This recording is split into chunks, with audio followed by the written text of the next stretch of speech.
किसान भाइयों नमस्कार। आज हम लोग एक और काम की बात आपको बताना चाहते हैं। बहुत सारे किसानों ने मुझसे पूछा था कि अपन जब भी कोई फंगस या बैक्टीरिया ज़मीन में डालते हैं तो कितनी देर बाद एक्टिव हो जाता है। तो आज हम लोग एक फंगस को लेके बात कर रहे हैं कि फंगस का स्पोर कितनी देर में एक्टिव होता है। तो ये जो सैंपल आपके सामने है स्क्रीन में दिखा,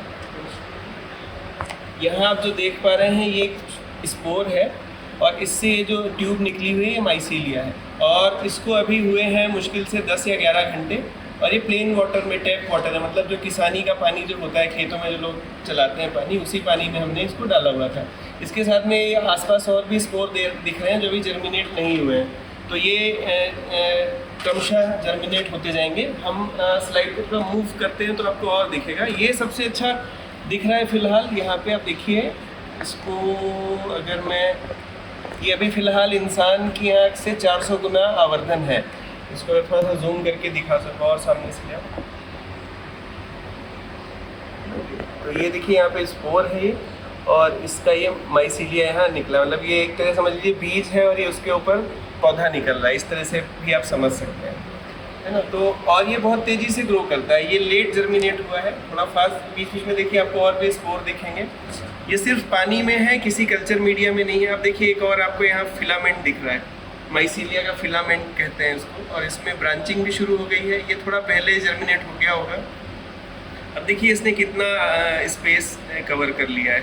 देखिए ये एक ब्रांच, दूसरी ब्रांच, है ना। इसको पीछे चलते जाते हैं अपन। ये देखिए यहाँ पे एक गुच्छा है स्पोर्स का, मतलब 2-3 स्पोर्स इकट्ठे हैं। ये देखिए यहाँ पे, तो यहाँ से ये अलग अलग डायरेक्शन में बढ़ना, और इसने काफ़ी सारा ग्रोथ कर लिया। यहाँ एक दूसरा स्पोर है पास में जो अलग से जर्मिनेट हुआ है ना। और यहाँ भी कुछ स्पोर्स का क्लस्टर है, मतलब कई सारे स्पोर चिपके हुए हैं। ये देखिए ना, तो इसको ठीक है। तो इस तरीके से ये अभी 12 घंटे से भी कम का समय हुआ है।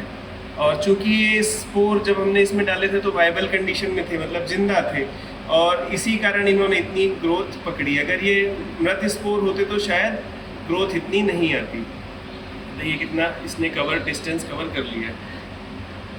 अब आसपास जो पड़े हुए स्पोर हैं ये हो सकता है या तो मृत हो या लेट जर्मिनेट हो, है ना। तो ये भी हो सकता है। तो आपका जो सवाल था तो उसका ये आपके सामने उदाहरण के साथ जवाब प्रस्तुत है कि कितनी देर में ये शुरू होते हैं। तो इसको 10 से 12 घंटा हुआ है और इसने काफ़ी सारा ग्रोथ कर ली। ऐसी ही अन्य जानकारियों के लिए आप वेक्टर से जुड़े रहिए। धन्यवाद।